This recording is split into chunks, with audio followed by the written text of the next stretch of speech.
Audio yang baru saja kita dengarkan bersama-sama tadi adalah audio bentuk protes yang disampaikan oleh teman-teman para supir travel, terutama travel yang melewati area Jakarta. Jadi travel yang dari Sumatera ke Jakarta atau Jakarta ke arah Jawa. Dimana isi dari pernyataan di audio tersebut adalah tentang akan adanya gerakan yang dimulai dari jam 8 pagi, dimulai tanggal 8 Mei pukul 13. Kalau 8 Mei itu hari ini ya, Sabtu 8 Mei tahun 2021, dimana kurang lebih isinya seperti ini. Audio ini saya dapatkan dari grup pertemanan di antara rekan-rekan driver travel yang sekarang sedang beraktivitas mengangkut para pemudik. Selain audio, mereka juga menuliskan pesan seperti ini. Ayo kita gaungkan dan persiapkan untuk gerakan tanggal 8 Mei. Nah, 8 Mei hari ini, seluruh travel Sumatera yang lintas Jakarta, Pulau Jawa, dan Bali. Kita kumpul di Pelabuhan Bakauheni, titik kumpul di Simpang 3 Jalan Pertemuan Lintas Pantai Timur dan Lintas Tengah atau pom bensin yang ditutup. Ini spesifik sekali ya. Mulai jam 8 pagi, pergerakan Pelabuhan Bakauheni pukul 13 waktu Indonesia Barat. Nah, jadi dimulai jam 8 pagi, pergerakan ke Pelabuhan Bakauheni dimulai pukul 13. Untuk area Jakarta, titik kumpul di kilometer 19 rest area. Kita akan buat kemacetan di tol. Untuk rekan-rekan seperjuangan yang lainnya, silahkan koordinasikan dengan teman-teman masing-masing kota atau domisili. Kita serempak demo bersama pelaku usaha transportasi. Jadi demo ini adalah demo para pelaku usaha transportasi, di mana ini menyikapi kebijakan pemerintah yang melakukan penyekatan sejak tanggal 6 Mei kemarin untuk membatasi warga yang akan mudik. Pembatasan ini dilakukan karena untuk mencegah meluasnya pandemi COVID-19. Karena menurut informasi yang disampaikan oleh Satgas COVID-19 bahwa varian baru COVID-19 dari India sudah ditemukan di Indonesia.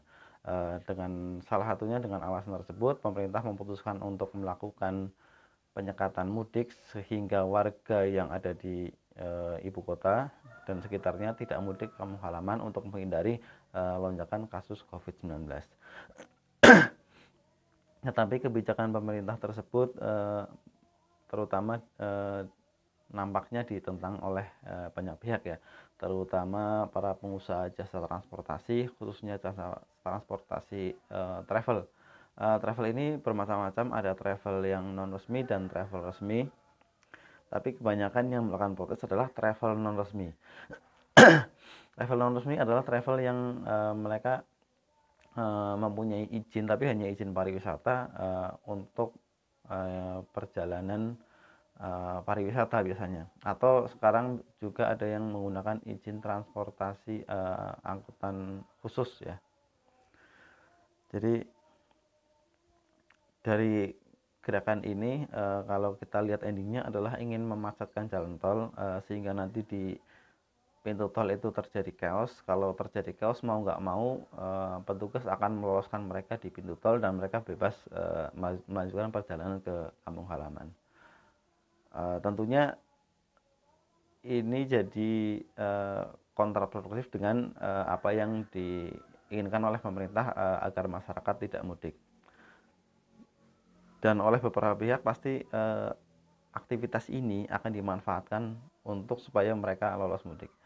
Dan pemudik-pemudik yang menggunakan kendaraan pribadi pun jika mendengar informasi ini mereka pasti akan berusaha memanfaatkan situasi ini supaya mereka bisa mudik. Walaupun dengan segala risiko yang mungkin mereka tanggung, mungkin akan macet di jalan tol selama berjam-jam. Tapi seperti kita tahu, kalau namanya mudik, macet di jalan berjam-jam itu akan dilakukan demi bisa pulang ke kampung halaman. Dan semoga pihak kepolisian, pihak keamanan, dan PT Jasa Marga sendiri selaku operator jalan tol sudah mendengar informasi ini dan bisa mengantisipasi hal-hal yang tidak diinginkan. Kalaupun ini sampai terjadi dan di jalan tol itu nanti terjadi chaos dan terpaksa harus meloloskan para pemudik, tinggal tugas rekan-rekan yang ada di daerah, terutama Satgas COVID-19 dan aparat kepolisian yang ada di daerah untuk mengatur para pemudik yang berhasil lolos dengan memanfaatkan situasi ini. Mungkin kegiatan yang dilakukan oleh teman-teman sopir travel ini kelihatan kurang bijak, tetapi apa boleh buat, mereka sudah melakukan segala cara untuk bisa tetap beraktivitas, untuk tetap bisa mencari nafkah demi menghidupi keluarga mereka masing-masing.